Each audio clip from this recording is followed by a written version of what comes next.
In this quick tip, we're going to learn about the text element. The text element is one of the primary elements used in building your app.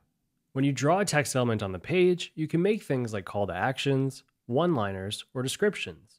But what really makes the text element special is that we can use it to display dynamic data. For example, if we wanted to display the current user's email, we can simply build that expression using the Insert Dynamic Data drop-down menu right into the text element. As long as the end result of the expression evaluates to text, we won't get any issues. When we preview, our text displays the result of this dynamic text. We can style the text however we'd like, and even use it to trigger a workflow. The text element has other special properties, like cut off content if the element is not tall enough.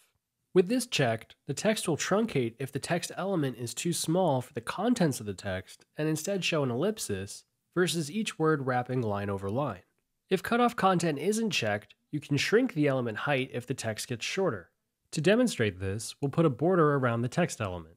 If we change the font size conditionally, and the font size becomes smaller than the original, then because this is set, the element height will automatically adjust with it.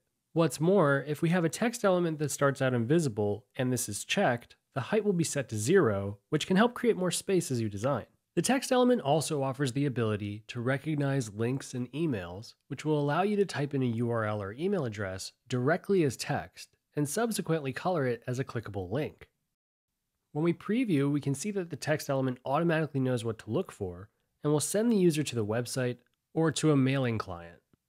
Finally, if you need it, you can expose the HTML tag for this text. This property is solely used for search engine optimization. Like for example, an H2 and H3 tag may be found easily from a search engine, so you would declare that on a page title or description. That's it for this quick tip. For more, be sure to check out bubble.io/academy.